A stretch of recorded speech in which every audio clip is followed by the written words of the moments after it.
Durante la visita del presidente Trump a Pekín, se desplegó la alfombra roja. Hubo todo el boato posible, las banderas ondeando, los niños saludando, todo preparado para que se sintiera realmente bien consigo mismo. Pero una vez pasado todo eso, cuando uno empieza a mirar qué resultados reales hubo durante ese tiempo, la verdad es que prácticamente nada. Exactamente lo que esperábamos desde el principio. Ya dijimos que, muy probablemente, habría mucho protocolo y mucha ceremonia, pero pocos resultados concretos. Aún así, fue algo importante, porque Estados Unidos debe mantener buenas relaciones con China. Eso es fundamental. Así que, incluso en eso, hubo cierto valor. Pero cuando se acabaron las palabras amables y se recogieron las alfombras rojas, el presidente Trump subió al Air Force One y emprendió el viaje de regreso.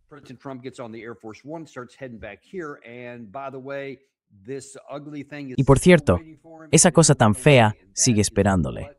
No ha desaparecido. Y la cuestión es, ¿qué va a hacer con la guerra de Irán?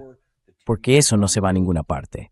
El rendimiento del bono a 10 años ya ha superado el 4,5%. La bolsa no va tan bien. Los precios del petróleo están empezando a subir otra vez, porque todos esos relojes de cuenta atrás de los que te hablo son reales. Y solo puedes manipularlos unas cuantas veces con palabras o con publicaciones en redes sociales antes de que empiecen a interferir de verdad. Y estamos llegando rápidamente a ese punto, en el que la escasez física ya no puede ocultarse, liberando reservas estratégicas de petróleo. Eso va a tener un impacto en el pueblo estadounidense y en nuestros aliados en todo el mundo. Y ya no se puede esconder más.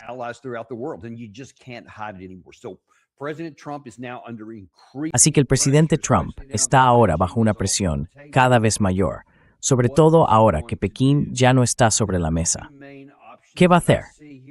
Yo veo aquí dos opciones principales. Hablaremos de ellas en un momento. También hay otros que ven dos opciones algo distintas de las que yo tengo en mente. Pero en el fondo, ninguna de ellas es buena para el presidente Trump. Una de las conversaciones que tuvo el presidente Trump poco después de la reunión en Pekín, cuando todo el mundo empezaba ya a volver a centrar la atención en Irán, incluso antes de que él saliera de Pekín, fue con Bret Baier, de Fox News, que le entrevistó para la cadena. Y hay que reconocerlo, hicieron algunas preguntas bastante incómodas, preguntas que el presidente Trump no quiere responder. Una de las más importantes fue, ¿subestimó usted la capacidad de Irán para resistir?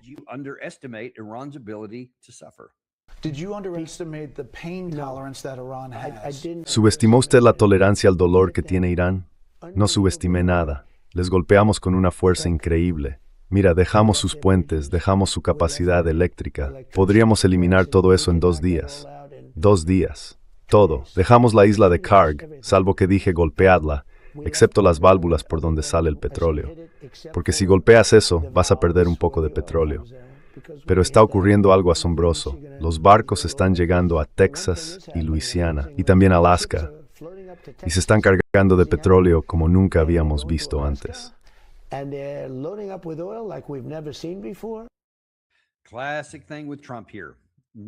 Lo típico con Trump.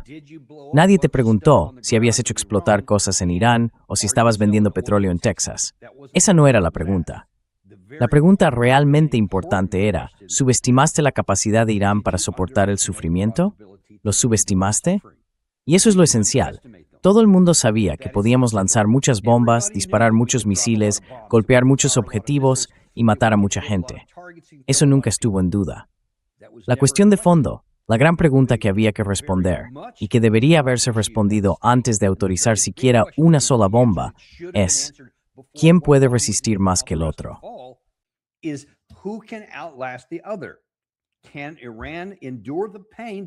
¿Puede Irán soportar el dolor que causarán esas bombas durante más tiempo del que nosotros podríamos soportar el dolor que provocaría el cierre del estrecho de Hormuz?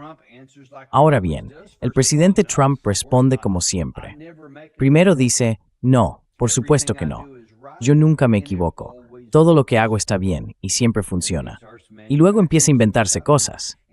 Y bueno, basta con mirar eso que dijo sobre Texas, Luisiana, Alaska y todo ese tipo de cosas. Hay algo de verdad en eso. Es cierto que hemos estado exportando mucho petróleo.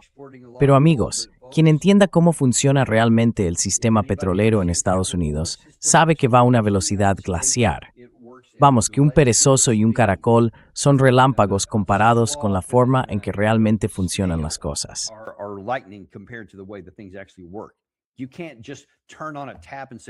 No puedes simplemente abrir un grifo y decir, vale, estábamos produciendo X barriles, ahora lo abrimos y serán el doble, o algo así. Cambiar la cantidad de petróleo que se produce lleva mucho tiempo.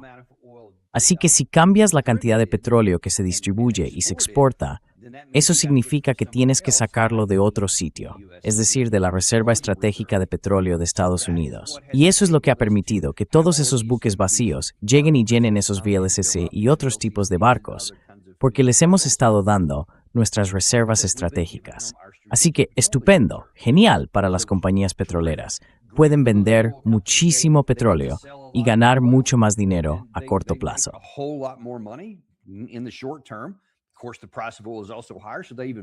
Por supuesto, el precio del petróleo también está más alto, así que ganan todavía más. Ahora mismo están nadando en dinero, pero también son muy conscientes de que esto es un pico. Saben que los fundamentos que hay detrás no auguran nada bueno para la producción a largo plazo. Son cuestiones distintas. Estoy seguro de que van a aprovechar para acumular todo el dinero que puedan ahora, pero ya están pensando a 12, 18, 24 meses vista, intentando averiguar qué pueden hacer después. El presidente Trump no piensa con una previsión de 12 meses en nada. Tenemos suerte si conseguimos que piense con una previsión de 12 minutos, ni siquiera de 12 días, diría yo. Y eso es exactamente lo que pasa aquí. Una vez más, ha desconectado su mente de la pregunta difícil, de la verdadera cuestión.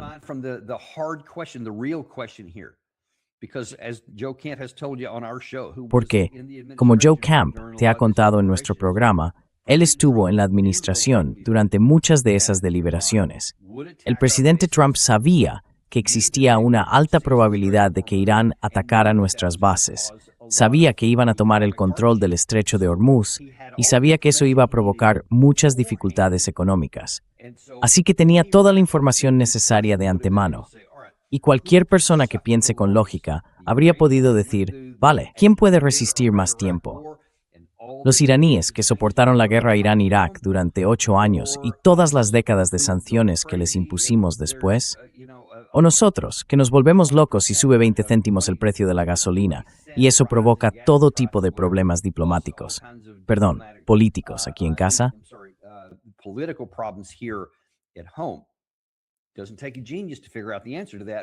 No hace falta ser un genio para entender la respuesta a eso, pero el presidente Trump no quería oír nada de eso. Solo quiere escuchar lo que le gusta. Cuando le dan buenas noticias, le encanta. Pero cuando le hacen preguntas difíciles o le dicen algo que no quiere oír, simplemente actúa como si la pregunta no se hubiera hecho, como si el tema no existiera. Pero sigue ahí. Pues bien, en esa misma entrevista volvió a lo que solo puede describirse como su manta de seguridad, un poco como Linus, Lucy y Charlie Brown y todo eso. Y es algo así como, ¿sabes qué? Da igual qué preguntas me hagas, siempre puedo responder con mi frase de siempre. Somos la potencia militar más increíble de la historia.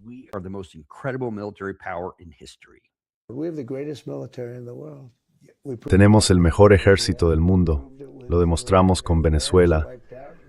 Lo demostramos con Irán. Irán está aniquilado militarmente. Es solo cuestión de tiempo. Y bueno, les dimos un respiro al parar un poco. Tenemos un bloqueo. No entra ningún barco se lo plantea siquiera. Hoy hemos hablado de eso, es muy interesante. Pero están impresionados. Tenemos un gran ejército, el mejor que hemos tenido nunca y el mejor en cualquier parte del mundo.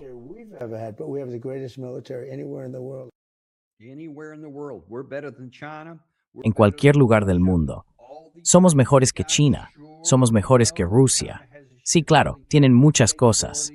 Sé que China tiene una capacidad de construcción naval unas 200 veces mayor que la nuestra, no un 200%, 200 veces. Y que su inventario de misiles es muchísimo más grande, que su capacidad industrial para fabricarlos y mantenerlos con el tiempo es literalmente de otro orden de magnitud, muchísimo mayor que la nuestra.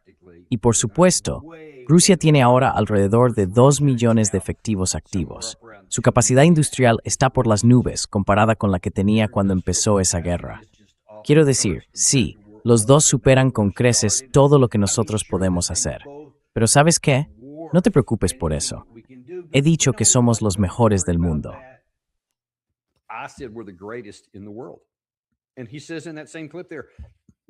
Y en ese mismo fragmento dice que hemos devastado al bando iraní.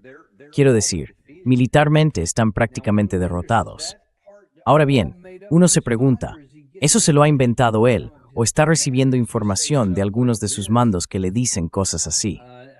El almirante Cooper, que es el comandante del mando central, afirmó que el 90% de la industria de defensa de Irán fue destruida tras la campaña. Esto fue hace apenas un par de días. De hecho, ayer mismo. Y uno no puede evitar preguntarse, ¿de qué está hablando?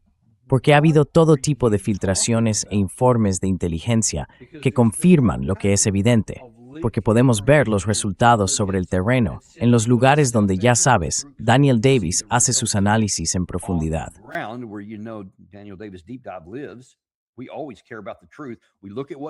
Siempre nos importa la verdad. Escuchamos lo que dice la gente, leemos sus comentarios, pero si eso no coincide con lo que pasa sobre el terreno, nos quedamos con lo que dice el terreno antes que con lo que diga cualquiera aquí. Cuando le oyes decir, sí, estamos interceptando, ¿cuál era la otra afirmación?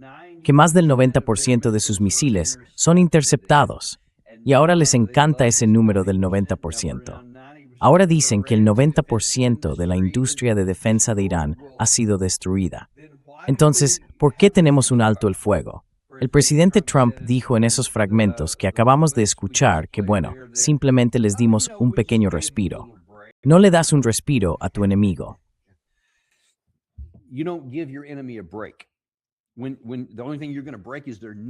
Lo único que vas a romper es su cuello con tu bota si sigues presionando.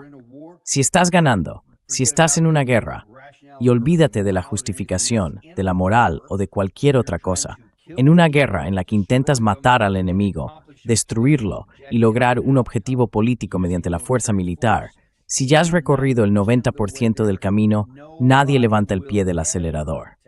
Y nosotros no lo hicimos. La única vez que, desde una supuesta posición de superioridad, levantas el pie del acelerador y buscas un alto el fuego, es porque te estás quedando sin combustible. Y eso fue exactamente lo que pasó. En este caso, quedarse sin combustible significaba que nos estábamos quedando sin misiles, tanto ofensivos como defensivos.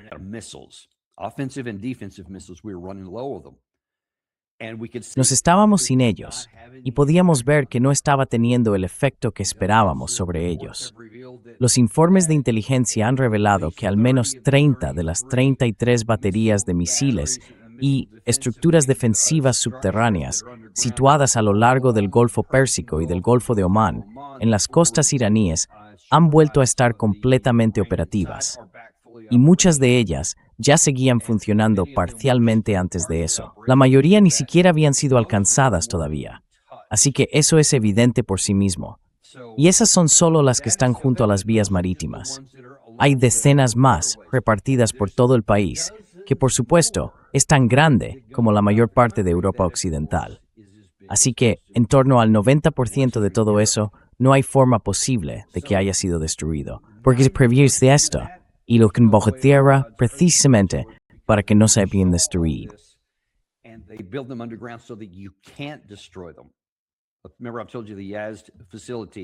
Recuerda, te dije que la instalación de Yazd fue atacada al menos 7 veces, y eso fue en marzo. Otra de las instalaciones, al parecer, fue atacada 22 veces. Ahora ha vuelto a estar operativa, completamente operativa. Esas son las realidades aquí. Pero como ves, el presidente Trump no está tratando con la realidad, está tratando con sus preferencias. Esto es simplemente lo que le gustaría ver, lo que le gustaría tener.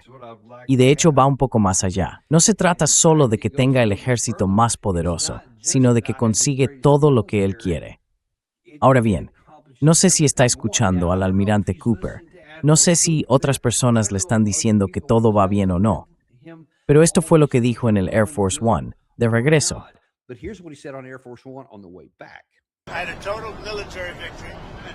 Tuve una victoria militar total, Pero las noticias falsas, gente como tú lo escriben mal. Eres un tipo falso y gente como tú escribe sobre eso de forma incorrecta. Tuvimos una victoria militar total. Derribamos toda su armada, derribamos toda su fuerza aérea, destruimos todas sus defensas antiaéreas, eliminamos todos sus radares, acabamos con todos sus líderes, los principales, y luego eliminamos a todos los líderes de la segunda división, y también a muchos de los de la tercera división, y están totalmente confundidos. Hemos tenido una victoria total, salvo por gente como tú que no dice la verdad. Deberías escribir la verdad. De hecho, creo que lo que escribes roza la traición. Pero tú, el New York Times y la CNN, diría que sois los peores.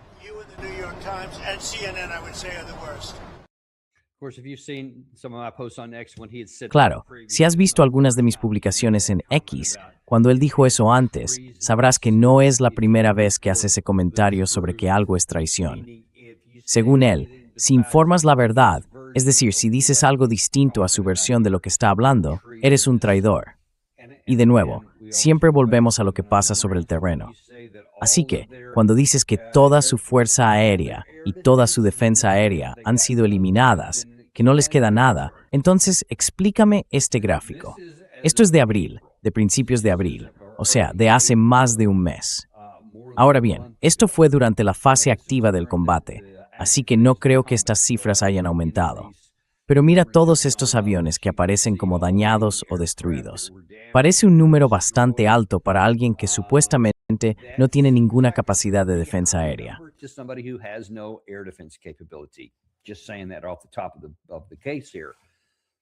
Solo digo eso para dejarlo claro desde el principio.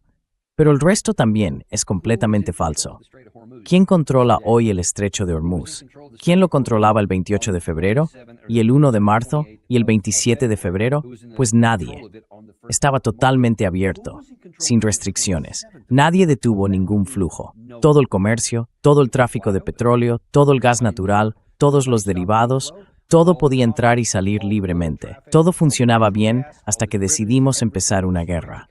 Y ahora, como no podemos ganarla militarmente y por nuestras propias acciones, hemos puesto a Irán en una lucha existencial, en la que su mayor punto de presión es el estrecho de Hormuz, que controlan firmemente y del que nunca han soltado el control. Y nosotros no tenemos la capacidad de abrir ese puño.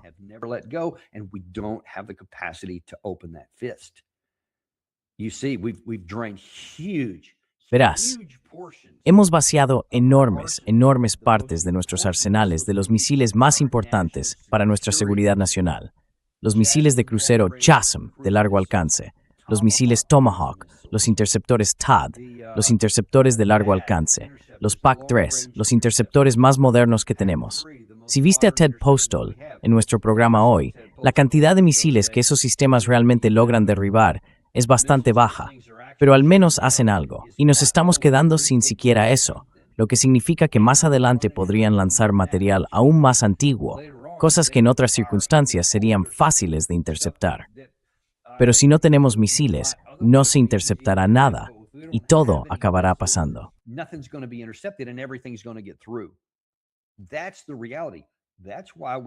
Esa es la realidad. Por eso tuvimos el alto el fuego, porque no podíamos detener sus misiles.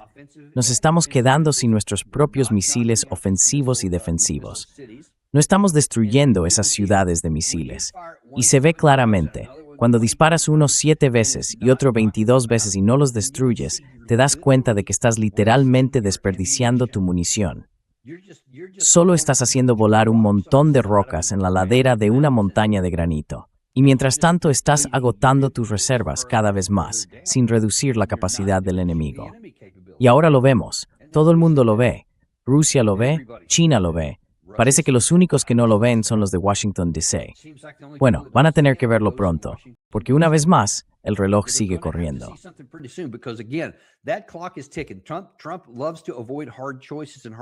A Trump le encanta evitar las decisiones difíciles, pero se le está acabando el tiempo y no va a poder seguir haciéndolo mucho más.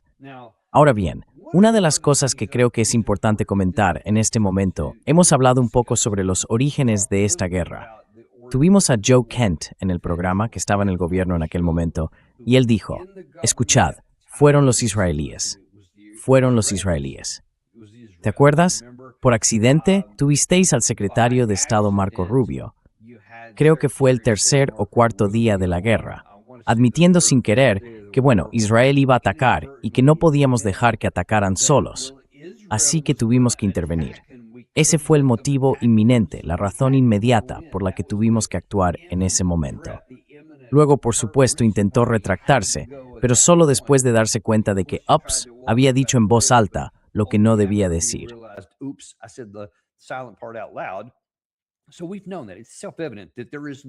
Así que ya sabíamos, porque es evidente, que no había ningún interés estadounidense en juego. Te lo hemos dicho categóricamente. Esa afirmación de una amenaza inminente de armas nucleares es absurda. No existía tal amenaza, porque supuestamente la destruimos, la eliminamos por completo en 2025. Así que no es como si fuera un fantasma que de repente resurge y ahora estuviera a 2 semanas de tener una bomba nuclear. Aunque el secretario Wright lo haya repetido esta misma semana en su testimonio, de forma absurda y hasta vergonzosa, sigue siendo físicamente imposible. Pero parece que eso no es un problema. En una de las entrevistas con Sean Hannity de Fox News, le preguntaron al presidente Trump sobre qué necesitamos o no necesitamos de Irán. Pero luego entra en por qué hicimos esto y empieza a enumerar varios países que, según él, ayudaron. ¿A quién crees que pone el primero en esa lista?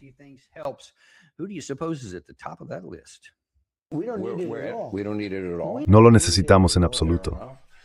No lo necesitamos en absoluto. No lo necesitamos en absoluto. De acuerdo, vale. O sea, se podría decir, ¿por qué estamos siquiera? Lo hacemos para ayudar a Israel, para ayudar a Arabia Saudí, a Qatar, a los Emiratos Árabes Unidos y ya sabes, a Kuwait y a otros países, Bahrein. También beneficia a China. Hoy le dije, mira, te estamos ayudando y además te estamos ayudando de otra manera, porque no creo que China quiera que Irán tenga un arma nuclear tampoco. Le dije, simplemente no pierdas la cabeza. Tú tampoco necesitas que ellos tengan un arma nuclear. Nancy, Bueno, va a responder mucho. Es un tipo bastante tranquilo. No va a decir, vaya, es un buen punto. ¿Qué va a hacer entonces? qué buen punto. ¿Tú crees que estuvo de acuerdo? Esa fue la impresión. Yo no creo que quiera que se acabe. Me gustaría verlo terminar. Pero ha sido correcto con eso.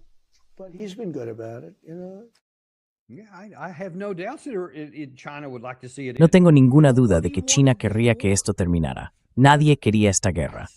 Digo nadie, me corrijo, como él mismo acaba de revelar. Israel quería esta guerra.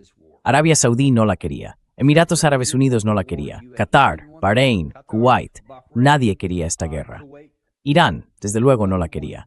¿Quién la quería entonces? Israel. Benjamin Netanyahu. Y convenció a Trump para que interviniera. No había ningún asunto de seguridad nacional estadounidense en juego. No había nada en riesgo. Quiero decir, Irán, creo que su presupuesto militar anual desde hace tiempo ronda los 11 o 12 mil millones de dólares al año. El nuestro es de alrededor de $1 billón al año. Así que lo supera en todos los sentidos que uno pueda imaginar.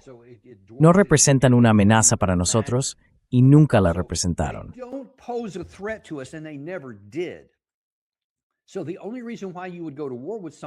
Así que la única razón por la que irías a la guerra con alguien sería porque otra persona sale beneficiada, o porque uno de tus amigos te convenció, te insistió, no sé, te engañó o simplemente te habló hasta que aceptaste.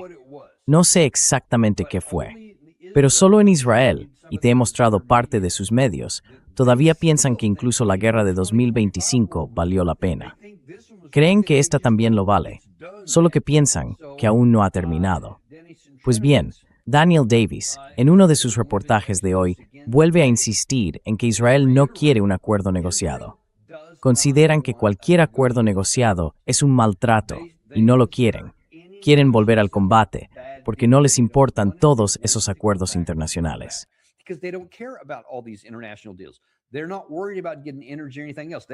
No están preocupados por conseguir energía ni por nada más.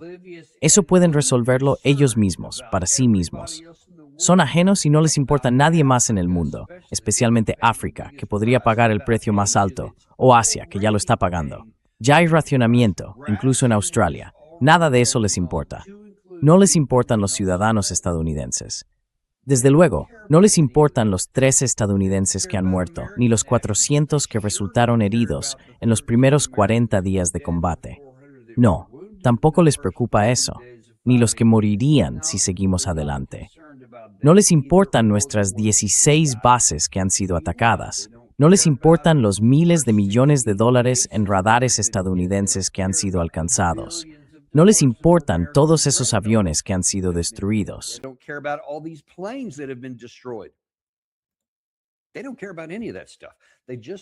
A ellos no les importa nada de eso. Lo único que quieren es que volvamos a entrar en guerra otra vez. Y claro, es una locura, porque son unos necios en el más alto grado. No va a funcionar. Ya hemos hablado de eso muchas veces, incluso de cómo prácticamente se presta a las Fuerzas Armadas de Estados Unidos para ponerlas al servicio de Benjamín Netanyahu y básicamente decirle, adelante, usa nuestras Fuerzas Armadas y haz lo que quieras junto con las tuyas. Porque él nunca podría hacer esta guerra por su cuenta. Nunca.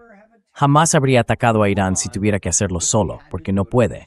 Todo el fuego se habría dirigido contra él y no se habría dispersado por todos esos otros lugares. Todo el daño que has visto habría caído sobre Israel. Y claro, no pueden soportar eso, ni tienen los medios suficientes.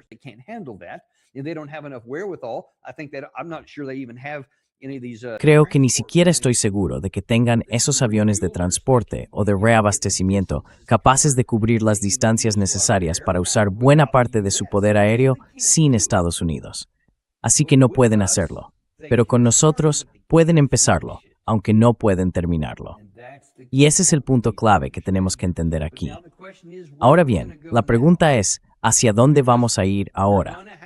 Porque vamos a tener que decidir. ¿Esto se va a resolver de una forma u otra? ¿O va a quedarse como una especie de conflicto congelado, porque Irán controla el estrecho de Hormuz y no piensa soltarlo? Así que, para que lo abran, va a hacer falta algo por nuestra parte. Si no, seguirá cerrado, o al menos cerrado en nuestros términos. Como dice el ministro de Exteriores Araghchi, él está dispuesto a abrirlo, pero en sus condiciones.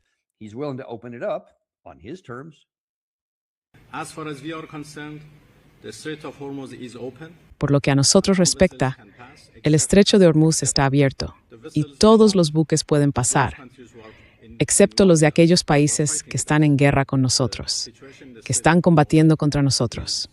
La situación en el estrecho de Hormuz es muy complicada en este momento y estamos intentando ayudar a que los barcos pasen con seguridad. Todo volverá a la normalidad una vez que el acto de agresión haya terminado por completo.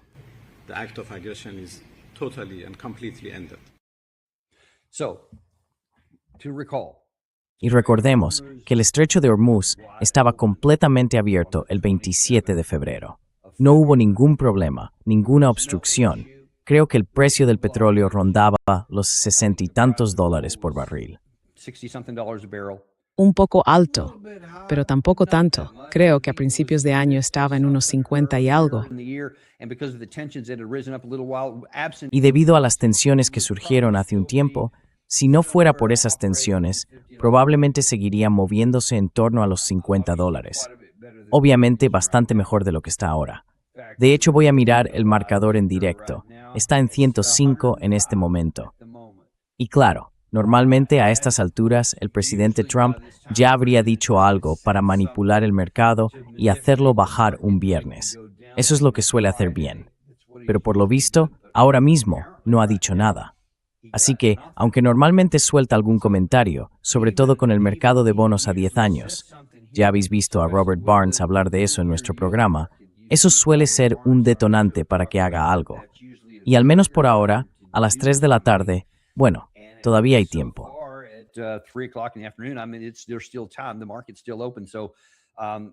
El mercado sigue abierto, así que, desde luego, estoy pendiente de lo que pueda pasar.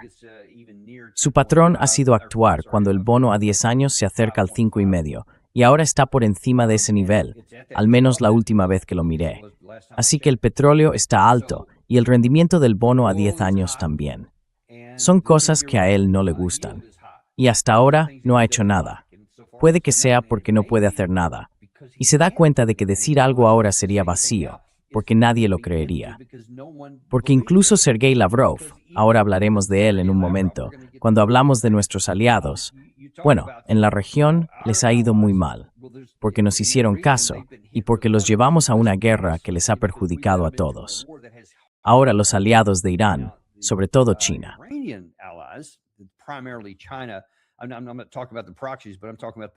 No voy a hablar de los intermediarios, pero sí de los grandes, China y Rusia, que han estado ayudando a Irán en varios casos. Bueno, ahora creo que se ve claro. Muchos esperaban que cuando Trump fue a China, consiguiera que ayudaran a abrir el estrecho de Hormuz y a poner fin a la guerra. Y todo lo que dijo China fue, sí, nos gustaría que terminara, y creemos que nadie debería cobrar peajes. Y ya está. Solo palabras. Ninguna acción, ninguna amenaza, ninguna presión sobre Irán, al menos que hayamos visto. Y desde luego, por lo que dice Irán, nadie les está presionando. En cuanto a Rusia, Sergei Lavrov, al hablar del estrecho de Hormuz, señala lo evidente.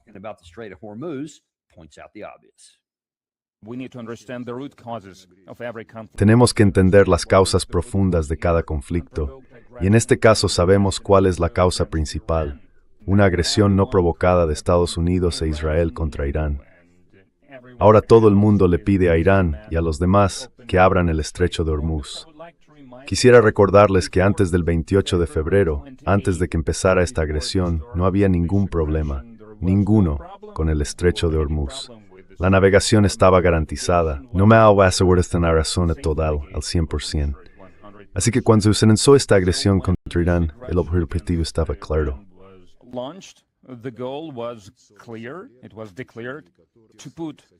Se declaró para poner fin a un periodo de la historia en el que supuestamente Irán infundía miedo y terror a los países vecinos.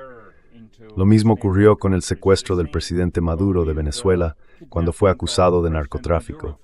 Y luego resultó que a Estados Unidos no le interesaba el narcotráfico, sino el petróleo. Aquí pasa lo mismo. Lo que les interesa es el petróleo que se transporta por el estrecho de Hormuz. Pero Irán no fue el país que bloqueó el estrecho de Hormuz.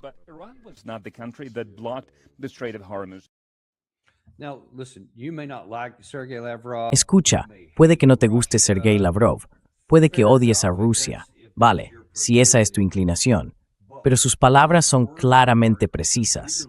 El estrecho estaba abierto antes de eso. Esto de lo que al propio presidente Trump le encanta hablar, lo de lo grande que es nuestro ejército. Mira lo que hizo en Venezuela. Mira, no conquistamos Venezuela. Tuvimos un acuerdo interno y entramos con un gran despliegue de fuerza, con todo un espectáculo para la televisión, para que los helicópteros quedaran bien con explosiones de fondo, todo tipo de cosas hechas para la tele. Y sí, era material hecho para la tele. Matamos un montón de su gente.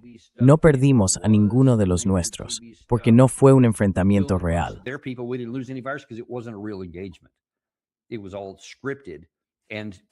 Todo estaba preparado y dirigido desde dentro. No fue una gran victoria militar. Fue una gran victoria de relaciones públicas que acabó costando muchas vidas. Así que, sí, la sangre fue real, al menos para su lado. Pero en realidad no había nada detrás. Y fíjate, no se trataba del narcotráfico, ni de interceptar barcos. Todo eso era una tapadera. En realidad, todo giraba en torno a lo que el presidente Trump no paró de presumir después, y todavía presume hoy, el petróleo venezolano. Y ya escuchaste al presidente Trump decir al principio de todo esto, en los primeros días de la guerra, no aceptaré nada que no sea una rendición incondicional, porque creía que su ejército era tan bueno. Pensaba que iba a ser como en Venezuela.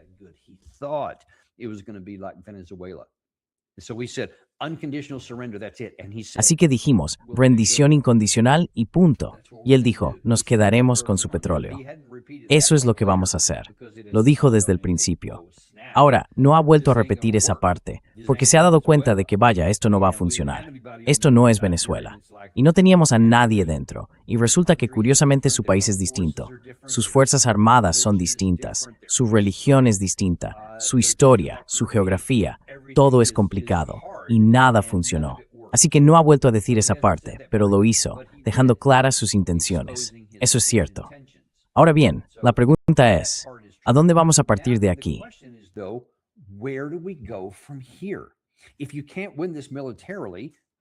Si no puedes ganar esto militarmente, y hasta ahora hemos demostrado que no podemos, entonces no te creas toda esa tontería de que hemos destruido el 90% de sus capacidades o que derribamos el 90% de los misiles. Eso es claramente falso. Entonces, ¿qué hacemos ahora? En realidad hay dos opciones, tal como yo lo veo. Una es recurrir a la diplomacia y la otra es dar un paso atrás. No digo que haya una tercera. No digo que la opción militar exista, porque no la hay. Puedes volar un montón de rocas en la ladera de una montaña. Puedes matar a mucha gente en Irán. Claro que puedes, porque hay muchas cosas en la superficie. Hay 93 millones de personas.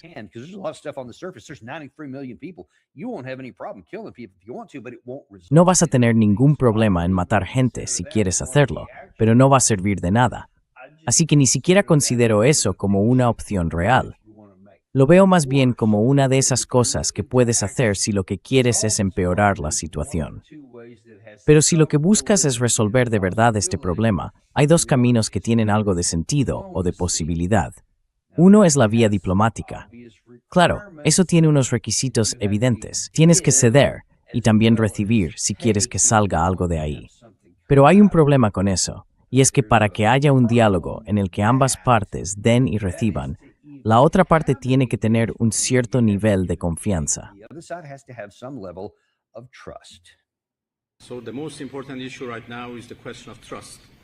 Así que ahora mismo, la cuestión más importante es la confianza. No podemos confiar en los estadounidenses en absoluto. Por eso, todo tiene que ser exacto, todo debe estar definido con total claridad antes de poder cerrar un acuerdo.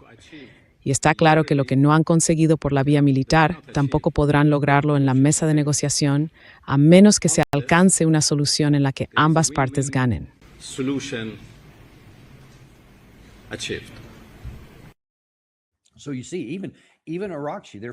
Así que, como veis, incluso Araghchi, su ministro de Exteriores, sigue saliendo y diciendo que si hay un toma y daca, si hay una posibilidad de ganar todos, y si tuviéramos algún motivo para confiar en vosotros, pero no lo tenemos, amigos. El presidente Trump, en concreto, ha estado tomando decisiones así.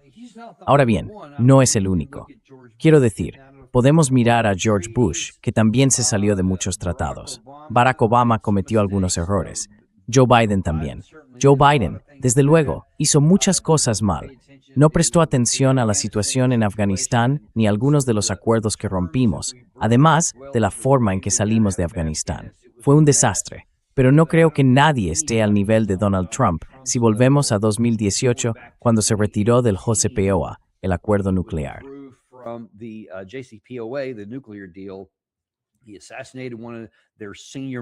Asesinó a uno de sus altos mandos militares en el año 2020.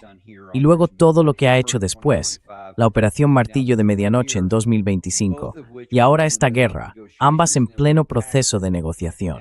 Y entonces atacamos. Y ahora está aquí, con las manos atadas y sin opciones. Está pidiendo llegar a un acuerdo.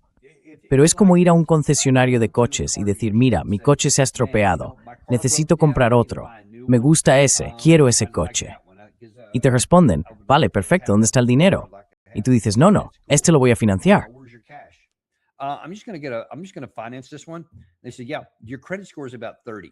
Dicen algo así como, sí, tu puntuación crediticia ronda el 30.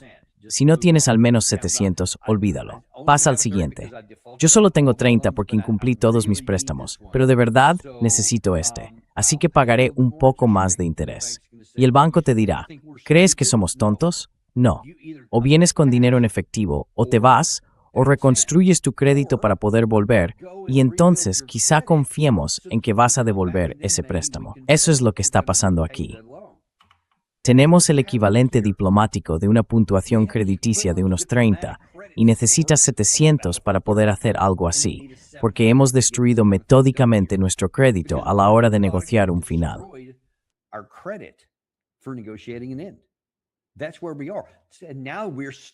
Ahí es donde estamos. Ahora estamos atascados porque podría haber un acuerdo negociado, pero ni siquiera lo contemplan porque no tenemos crédito ni confianza. Entonces, ¿qué les queda? Les queda decir, vamos a seguir manteniendo esto. Y eso deja a Estados Unidos con una única opción viable, la llamada teoría de marcharse. El presidente Trump, y de hecho lo insinuó en uno de esos fragmentos anteriores, lo dijo una docena de veces, más de una docena. Tenemos el mayor poder militar, lo destruimos todo, no tienen marina, no tienen fuerza aérea y bla bla bla, sin defensa aérea. Y bueno, ya sabes, hemos golpeado a medianoche.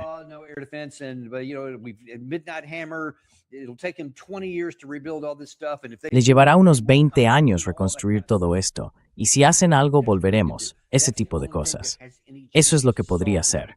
Es lo único que tiene alguna posibilidad de resolver la situación, porque deja a Irán con el control del estrecho de Hormuz, y lo mantendrán durante un tiempo, probablemente durante mucho tiempo. Les deja su capacidad militar, les deja su marina de lanchas rápidas intacta, les deja sus fuerzas de misiles completamente operativas, y les deja el control y el aliados y grupos afines en la región, Hezbollah, Hamas, los hutíes y demás. Todo eso sigue en pie, y les mantiene el control sobre su material reprocesado, esté donde esté, y sobre su capacidad de reprocesamiento.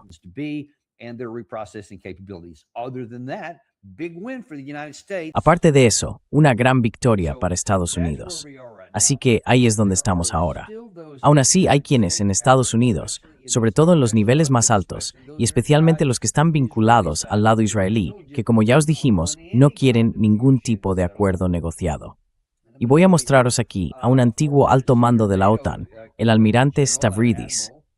No, perdón, este es Breedlove. Es un ex general de la Fuerza Aérea de Estados Unidos. Stavridis es parecido a él. Pero el general de la Fuerza Aérea, Breedlove, está diciendo lo mismo que tantos otros que ya os hemos mostrado antes. Y él también ve dos opciones, aunque sus dos opciones son un poco distintas a las mías.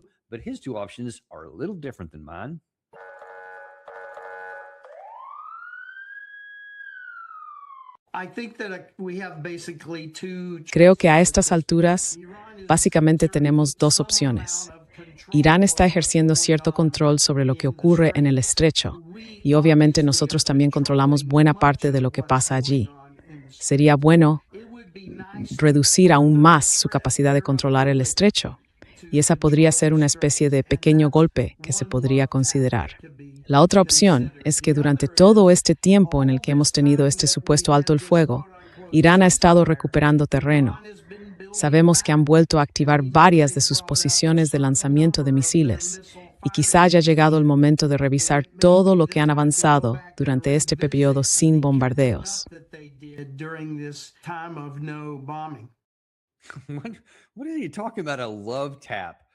¿De qué estás hablando?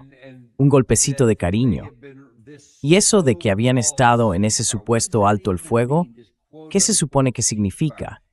Ese, entre comillas, alto el fuego. Es un alto el fuego, lo negociamos nosotros, fuimos quienes lo acordamos. Así que no entiendo por qué haces ese gesto de comillas en el aire, no tiene ningún sentido. Pero bueno, una cosa es que yo diga que el presidente Trump, en mi opinión, tiene un deterioro cognitivo. No creo que sea coherente y racional. Está parecido factores mentales.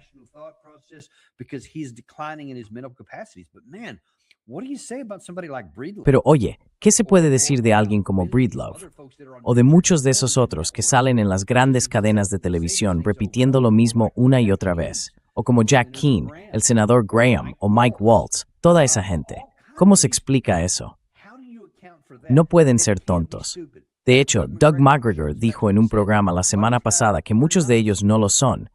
Pero entonces, ¿cómo se puede defender algo que es claramente falso y que no puede funcionar? ¿De verdad cree Breedlove que si volvemos a intervenir con eso que él llama un golpecito de amor, sea lo que sea que signifique, sus dos opciones son o un poco de acción militar o mucha acción militar para hacerles retroceder?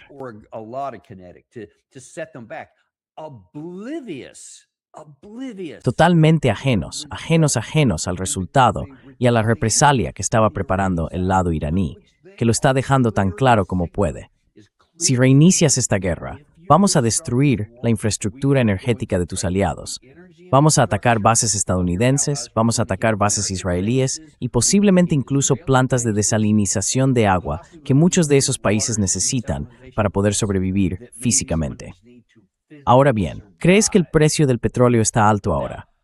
Porque llevamos ya semanas liberando reservas estratégicas de petróleo por todo el planeta, en instalaciones de almacenamiento, pero todas se están agotando, se están quedando vacías. But they're all running dry. They're all running out. Now, if you stop the Ahora bien, si se detiene el flujo desde Oriente Medio porque se destruye o se daña gravemente la infraestructura petrolera, ¿sabéis qué va a pasar? Esos números se van a disparar, porque ya no será una decisión política, sino una limitación física que puede tardar años en resolverse. Y ese proceso, que puede durar años, por cierto, ni siquiera empezará hasta que la guerra llegue a algún tipo de final. Incluso el propio ataque no, ahora que hablamos de 2027. Estamos diciendo que ese proceso de años no comenzará hasta que todo esto termine, hasta que lleguemos a alguna conclusión.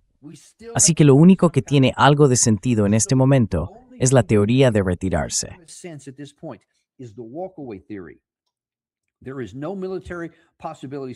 Aquí no hay ninguna posibilidad militar.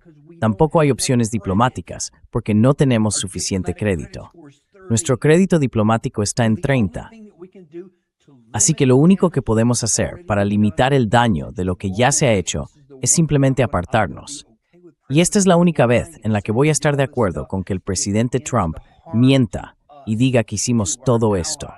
Si con eso se pone fin al perjuicio que sufrimos nosotros, nuestros aliados, nuestros amigos en Qatar, en Arabia Saudí, en Kuwait, en Israel, nuestras propias tropas, nuestros amigos en Asia, en África, en Europa, todos necesitan que esto termine. Eso es lo que tenemos que hacer.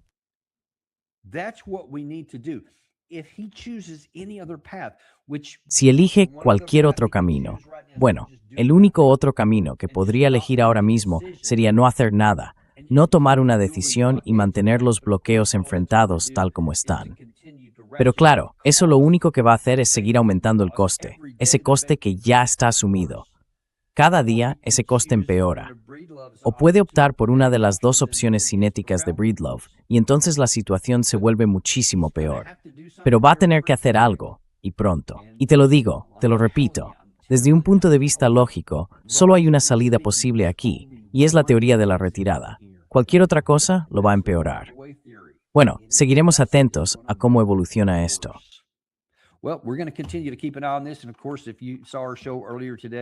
Y por supuesto, si visteis nuestro programa de hoy con Dmitry Polyansky, el embajador ruso ante la Organización para la Seguridad y la Cooperación en Europa, se habló de tiempos muy peligrosos en el horizonte para Rusia y para Europa. Ya ni siquiera se trata solo de Rusia y Ucrania. Eso podría ampliarse. Allí tienen algunos de los mismos problemas con la falta de confianza. También tienen una especie de mala nota en diplomacia y se enfrentan a una situación parecida. Deberíamos apartarnos de ese acuerdo antes de empeorarlo aún más. Y por supuesto, todo lo que pasa aquí. Como decía, todavía es relativamente pronto en la tarde del viernes, así que aún hay tiempo de sobra para que el presidente Trump intente hacer algo para manipular los mercados, como suele hacer los viernes.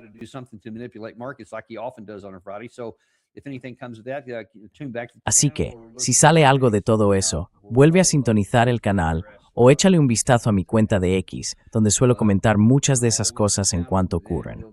Pero siempre puedes contar con Daniel Davis Deep Dive para no dejarse intimidar, para no ceder, para traerte la verdad, sea cual sea, porque mereces conocerla. Y seguiremos haciéndolo por ti. La próxima vez que haya una noticia importante, vuelve aquí y te la explicaremos. Nos vemos entonces en Daniel Davis Deep Dive. Ya sabes que no tenemos patrocinadores porque odiamos bombardearte con anuncios. A mí no me gustan. Así que muestra un poco de apoyo, suscríbete, dale a me gusta y envíalo a alguien que te importe.